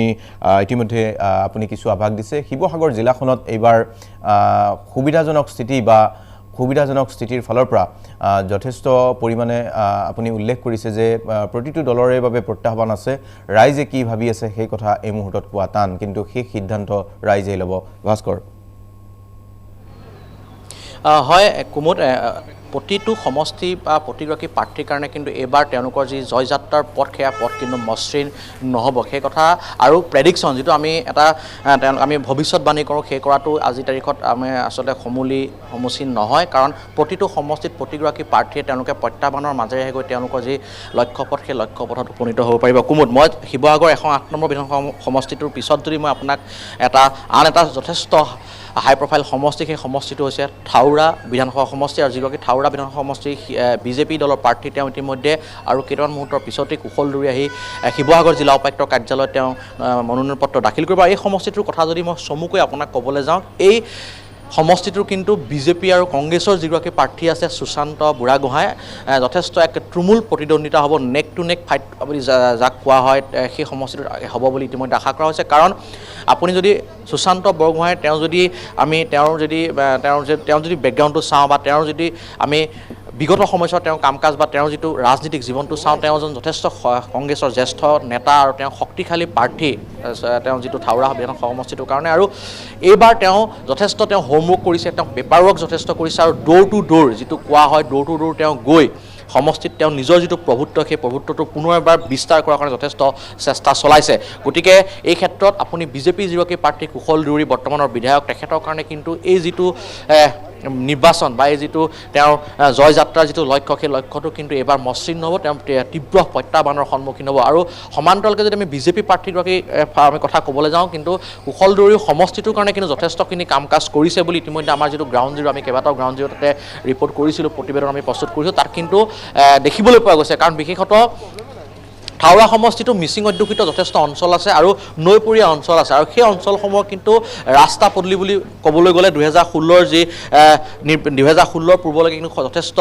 দুৰ্গম আছিল বেয়া আছিল কোনো ৰাস্তা পদূলিৰ চিনমুকাম নাছিল কিন্তু এই বিগত 5টা বছৰত কুশল দুউৰীয়ে কিন্তু সেই সমষ্টিটোৰ উন্নয়নৰ কাৰণে যথেষ্টখিনি কৰিছে বুলি আমি কোৱা কথা নহয় আমাৰ গ্ৰাউণ্ড জিৰ' ৰিপৰ্টত যিসকল তাৰ স্থানীয় লোক বা নৈপৰীয়া যিসকল ৰাইজ বা মিচিং অধ্যুষিত যিসমূহ একেবাৰে ভিতৰুৱা কুমুদ অঞ্চল আছে সেই অঞ্চলৰ ৰাইজে কিন্তু কৈছে যে যথেষ্ট বাট পথৰ উন্নয়ন কৰিছে বা সমান্তৰালকৈ ইলেক্ট্ৰিফিকেশ্যন যিটো বিজুলী বাতিৰো এই যিটো সমষ্টি সেই সমষ্টিটোত বিজুলী বাতিৰো বহু জেগাত সংযোগ হোৱা নাছিল আৰু সেই কামখিনি কিন্তু কৰিছে বা কমিউনিটি হলৰ ফালে যদি ক'বলৈ যায় বহুকেইটা কমিউনিটি হলো দিছে বা উন্নয়নমূলক কাম যথেষ্টখিনি সেই সমষ্টিটোত বিজেপি প্ৰাৰ্থীগৰাকীয়ে কৰিছে বুলি ইতিমধ্যে স্থানীয় লোকসকলে কৈছে গতিকে তেওঁ যথেষ্ট তাত এটা নিজৰ স্থিতি তেওঁ যথেষ্ট সবল সমান্তৰালকৈ মই কৈছোঁ সুশান্ত বৰগোহাঁই এগৰাকী জ্যেষ্ঠ ৰাজনীতি তেওঁ কংগ্ৰেছৰ পৰা বহুদিন ধৰি তেওঁ ৰাজনীতি কৰি আহিছে বা তেওঁ সমষ্টিত নিজৰ এটা হোল আছে সমষ্টিবাসী ব্যক্তি হিচাপে তেওঁক ভাল পায়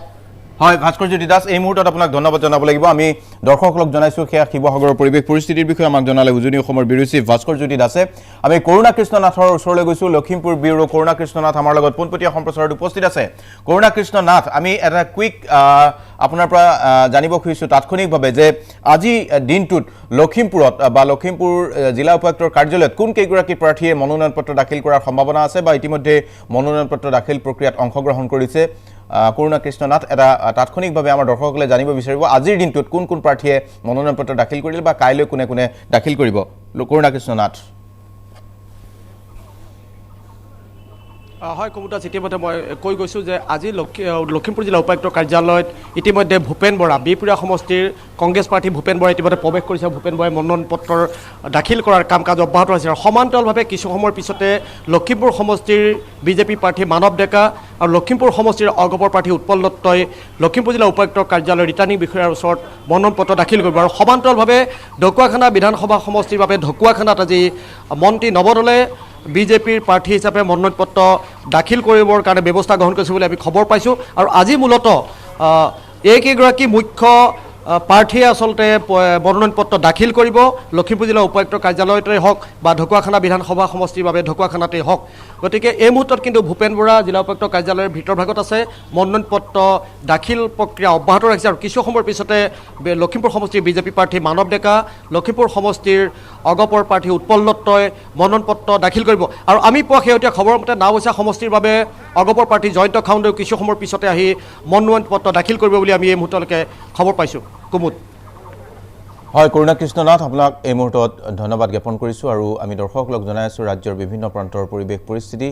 আৰু এই পৰিৱেশ পৰিস্থিতিৰ মাজত বিভিন্ন ৰাজনৈতিক দলৰ প্ৰাৰ্থী সমৰ্থকৰ মাজত উৎসাহৰ বন্যা বৈ আছে আমি সবিশেষ আপোনালোকক জনাই আছোঁ কিন্তু এতিয়া ল'ম সৰু এটা বাণিজ্যিক বিৰতি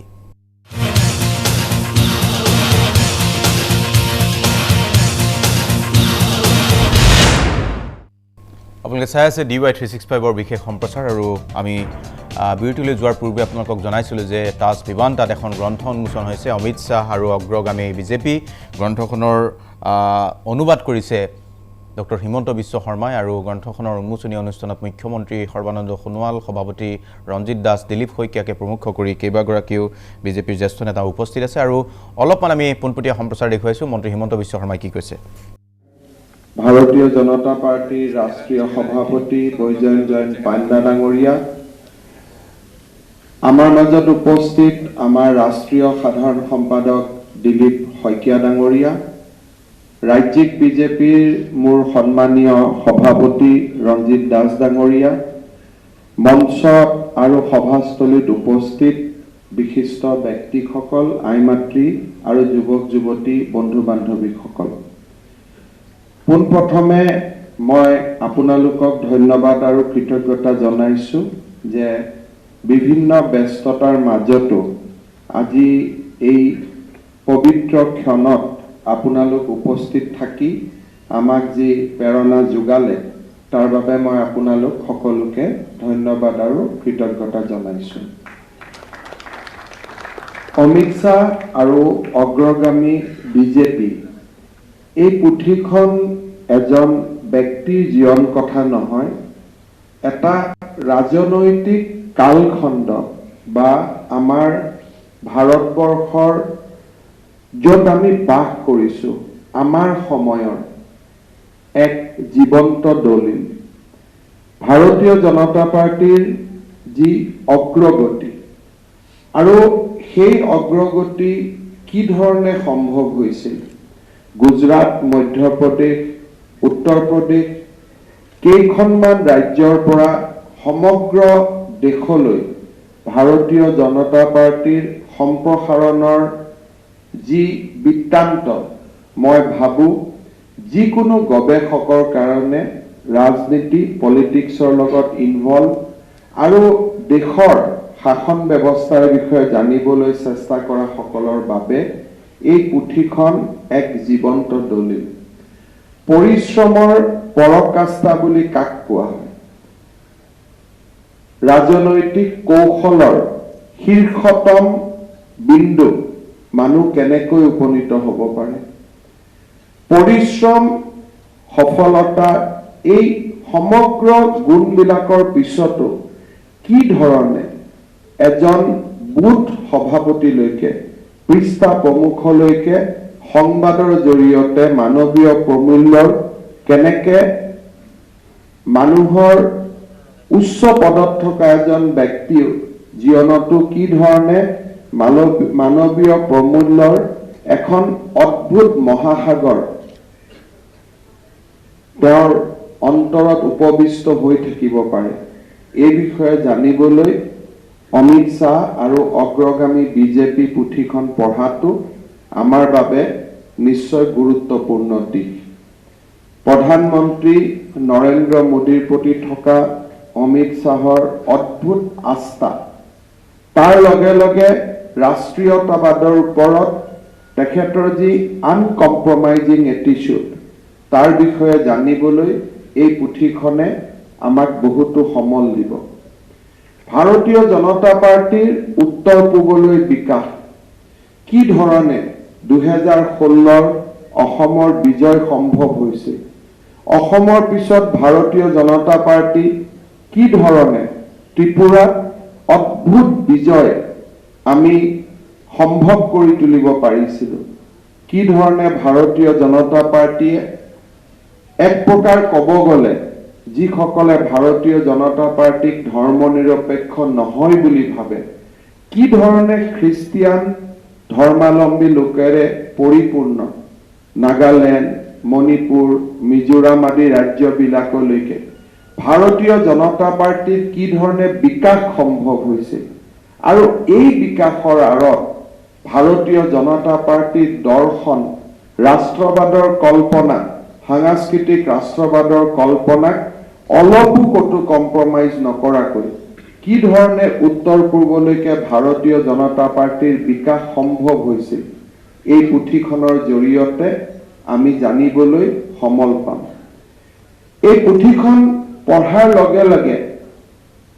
ব্যক্তিজনৰ বিষয়ে জনাতকৈও আমি বেছিকৈ জানিব পাৰিম এটা কালখণ্ডৰ ওপৰত, যিটো কালখণ্ডত অমিত শ্বাহ ডাঙৰীয়াৰ নেতৃত্বত ভাৰতীয় জনতা পাৰ্টীয়ে বিশ্বৰ সৰ্ববৃহৎ ৰাজনৈতিক দল হোৱাৰ সৌভাগ্য লাভ কৰিছিল। আৰু কি ধৰণে আমাৰ দৰে সৰু সৰু কাৰ্যকৰ্তাৰ লগত এক জীৱন্ত সংবাদৰ জৰিয়তে ভাৰতীয় জনতা পাৰ্টীক এক পৰিয়াললৈ ৰূপান্তৰ কৰিছিল। মোৰ ৰাজনৈতিক জীৱনৰ 22টা বছৰ মই ভাৰতীয় জাতীয় কংগ্ৰেছত আছিলোঁ। ৰূপান্তৰৰ যি মোৰ পৰিৱেশ আছিল, যেতিয়া মই অমিত শ্বাহ ডাঙৰীয়াৰ লগত কাম কৰাৰ সুযোগ পাইছিলোঁ, মোৰ মনত প্ৰতিটো ক্ষণ প্ৰতিটো পলত এনেকুৱা অনুভৱ হয় যে জীৱনৰ 22টা বছৰ আমি অযথা কবাত পেলাই দিছিলোঁ। মই বিচাৰোঁ কোনোবাই যদি মোক পাৰে 22টা বছৰ উভতাই দিয়ক। ৰাষ্ট্ৰৰ কাৰণে কাম কৰা, দেশৰ কাৰণে কাম কৰা, ৰাজ্যৰ কাৰণে কাম কৰাৰ প্ৰেৰণা, অদ্ভুত প্ৰেৰণা, মই নহয় আমাৰ প্ৰতিজনে সেই অদ্ভুত প্ৰেৰণা অমিত শ্বাহ ডাঙৰীয়াৰ পৰা আমি লাভ কৰোঁ। দিল্লীৰ পৰা আগত নেতাসকল আহে, দিনৰ 11 বজাত আহে, আমি ঢাক ঢোল লৈ থিয় হৈ থাকোঁ। এইজন ৰাষ্ট্ৰীয় সভাপতি মুখ্যমন্ত্ৰী ডাঙৰীয়া মই আলোচনা কৰোঁ যে আজি ৰাতি 1টা বজাত আহি পাব নে 2টা বজাত আহি পাব। সময়ৰ কোনো পৰিৱেশ নাই। কোনোবাই তেওঁক বিমানবন্দৰত আদৰণি জনাব, তাক লৈ চিন্তা নাই। প্ৰশ্ন কাম কৰিব লাগে। ৰাতি 2টা বজাত গুৱাহাটীলৈ আহি ৰাতিপুৱা 9টা বজাতে চিৰাঙৰ পৰা কোচবিহাৰৰ পৰা পশ্চিমবংগত আৰু 3খন সভা, আৰু শেষত গৈ ৰাতি ইণ্ডিয়া টুডেৰ কনক্লেভ, আকৌ মাজনিশা দিল্লীলৈ উভতি গৈ ৰাতিপুৱাই কৃষক আন্দোলনৰ লগত তাৰ বিভিন্ন আলোচনাৰ লগত নিজক জড়িত কৰে। অদ্ভুত পাৰ্চনেলিটি, অদ্ভুত ব্যক্তিত্ব। এয়া আছিলে মন্ত্ৰী ডক্টৰ হিমন্ত বিশ্ব শৰ্মা। আৰু মন্ত্ৰী ডক্টৰ হিমন্ত বিশ্ব শৰ্মাই গ্ৰন্থ উন্মোচন কৰাৰ পিছতে অমিত শ্বাহ সন্দৰ্ভত কিছু কথা ব্যক্ত কৰিছে। আৰু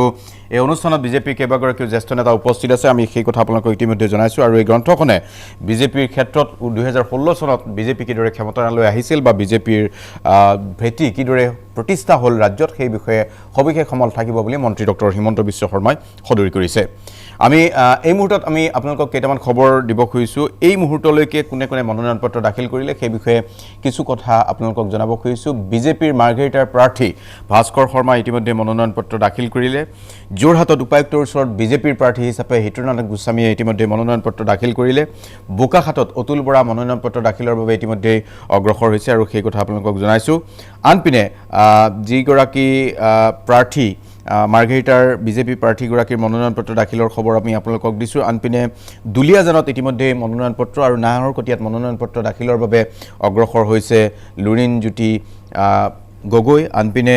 কিছু সময় পূৰ্বে মনোনয়ন পত্ৰ দাখিল প্ৰক্ৰিয়াত অংশগ্ৰহণ কৰিছিল দুলীয়াজানৰ বিজেপিৰ প্ৰাৰ্থী তেৰজ গোৱালাই। শিৱসাগৰতো ইতিমধ্যেই মনোনয়ন পত্ৰ দাখিলৰ বাবে অগ্ৰসৰ হ'ব কেইবাগৰাকীও প্ৰাৰ্থী, আৰু ইতিমধ্যে সেই প্ৰস্তুতিৰ কথা আমাৰ সাংবাদিক ভাস্কৰ জ্যোতি দাসে জনাইছে। আমি বোকাখাটৰ পৰা কিছু সময় পিছতে পোনপটীয়া সম্প্ৰচাৰ দেখুৱাবলৈ চেষ্টা কৰিম, কিন্তু এই মুহূৰ্তত আমি আপোনালোকক জনাই আছোঁ যে ৰাজ্যৰ বিভিন্ন প্ৰান্তৰ যি সামগ্ৰিক ছবি, সেই ছবিৰ পৰা এটা কথা স্পষ্ট যে প্ৰথম পৰ্যায়ৰ যি 47টা সমষ্টিৰ ভোটগ্ৰহণ প্ৰক্ৰিয়া 27 মাৰ্চত অনুষ্ঠিত হ'ব। আৰু লখিমপুৰত আমি অলপমান ছবি দেখুৱাব খুজিছোঁ। এগৰাকী প্ৰাৰ্থী আহিছে, কোন এই মুহূৰ্তত ধৰিব পৰা নাই, কিন্তু লখিমপুৰৰ পৰা আমি দেখুৱাবলৈ চেষ্টা কৰিছোঁ। হয় কৰুণা কৃষ্ণ নাথ, কোন প্ৰাৰ্থী আছে আৰু কোন প্ৰাৰ্থীয়ে এই মুহূৰ্তত মনোনয়ন দাখিল কৰিবলৈ আহিছে? হয়, এই মুহূৰ্তত যিগৰাকী প্ৰাৰ্থী আছে সেয়া নাওবৈচাৰ অগপৰ প্ৰাৰ্থী জয়ন্ত খাউণ্ড। ইতিমধ্যে জয়ন্ত খাউণ্ডে প্ৰৱেশ পথত ইতিমধ্যে জিলা উপায়ুক্ত কাৰ্যালয়লৈ বুলি ৰাওনা হৈছে। আমি দেখুৱাবলৈ যত্ন কৰিছোঁ। জয়ন্ত খাউণ্ড ইতিমধ্যে ভিতৰ ভাগত প্ৰৱেশ কৰিছে, আৰু তাৰ আগে আগে বিহপুৰীয়া বিধানসভা সমষ্টিৰ বাবে কংগ্ৰেছৰ প্ৰাৰ্থী ভূপেন বৰাই মনোনয়ন পত্ৰ দাখিল কৰিছে। এতিয়াও ভূপেন বৰা উপায়ুক্ত কাৰ্যালয়ৰ বাহিৰভাগলৈ অহা নাই। তাৰ বিপৰীতে এই মুহূৰ্তত জয়ন্ত খাউণ্ডে সদল বলে আহি ঢোলে ডগৰে আহি আচলতে এই মুহূৰ্তত জিলা উপায়ুক্ত কাৰ্যালয় ভিতৰ ভাগত প্ৰৱেশ কৰিছে মনোনয়ন দাখিলৰ কাৰণে। আৰু এতিয়ালৈকে এই দুগৰাকী প্ৰাৰ্থীয়ে লখিমপুৰ জিলা উপায়ুক্ত কাৰ্যালয়ত মনোনয়ন পত্ৰ দাখিল কৰিছে। তাৰ বিপৰীতে কিন্তু এতিয়াও লখিমপুৰ বিধানসভা সমষ্টিৰ পৰা আহিবলগীয়া মানৱ ডেকা বা অগপৰ প্ৰাৰ্থী উৎপল দত্ত এই মুহূৰ্তলৈকে আহি পোৱা নাই, হয়তো কিছু সময় লাগিব। কিন্তু যি নহওক এই মুহূৰ্তত ইতিমধ্যে মনোনয়ন পত্ৰ দাখিল প্ৰক্ৰিয়া সম্পন্ন কৰিছে বিহপুৰীয়াৰ কংগ্ৰেছ প্ৰাৰ্থী ভূপেন বৰাই আৰু সমান্তৰালভাৱে মনোনয়ন পত্ৰ দাখিল কৰিবৰ কাৰণে জিলা উপায়ুক্তৰ কাৰ্যালয়ত প্ৰৱেশ কৰিছে নাওবৈচাৰ অগপৰ প্ৰাৰ্থী জয়ন্ত খাউন। কুমুদ। ধন্যবাদ জনাইছোঁ কৰুণা কৃষ্ণ নাথ। আপুনি প্ৰতিক্ৰিয়া সংগ্ৰহ কৰিব প্ৰতিগৰাকী প্ৰাৰ্থীৰ। আমি পৰৱৰ্তী সময়ত আমাৰ DY 365ত মনোনয়ন পত্ৰ দাখিল কৰা প্ৰতিগৰাকী প্ৰাৰ্থীৰ ভাষ্য আমি শুনাবলৈ চেষ্টা কৰিম। কৰুণা কৃষ্ণ নাথ ধন্যবাদ জনাইছোঁ। আৰু ইতিমধ্যে সেই ছবি আমি দেখিবলৈ পাইছোঁ। আৰু আমগুৰি সমষ্টিৰ দুগৰাকীকৈ প্ৰাৰ্থী অগপৰ প্ৰাৰ্থীৰ লগতে কংগ্ৰেছৰ প্ৰাৰ্থীয়েও মনোনয়ন পত্ৰ দাখিল কৰিব। শিৱসাগৰতো সেই ছবিখন আমি ইতিমধ্যে দেখিবলৈ পালোঁ। শিৱসাগৰত মনোনয়ন পত্ৰ দাখিলৰ বাবে অগ্ৰসৰ হোৱা প্ৰাৰ্থীৰ খবৰ আমি আপোনালোকক জনালোঁ। আৰু আনপিনে যি ছবি এই মুহূৰ্তত দেখিবলৈ পোৱা গৈছে সেই ছবিৰ পৰা এটা কথা স্পষ্ট যে আজিৰ দিনটোত যথেষ্ট ব্যস্ত প্ৰতিটো ৰাজনৈতিক দলৰ প্ৰাৰ্থী। আমগুৰিৰ প্ৰাৰ্থী প্ৰদীপ হাজৰিকা, অগপ প্ৰাৰ্থী আৰু কংগ্ৰেছৰ প্ৰাৰ্থী অংকিতা দত্তই আজি মনোনয়ন পত্ৰ দাখিল কৰিব। প্ৰতিগৰাকী প্ৰাৰ্থীৰ ভাষ্য আমি কিছু সময় পিছতে আমাৰ পোনপটীয়া সম্প্ৰচাৰ অব্যাহত থাকিব। ব্ৰেকিং নিউজ আহি আছে 12 বজাত, কিন্তু সেই বাতৰিটো আমি আপোনালোকক দেখুৱাবলৈ চেষ্টা কৰিম। কিন্তু এই মুহূৰ্তত মই বিদায় ল'ম। কিন্তু DY 365ত চাই থাকিব ব্ৰেকিং নিউজ।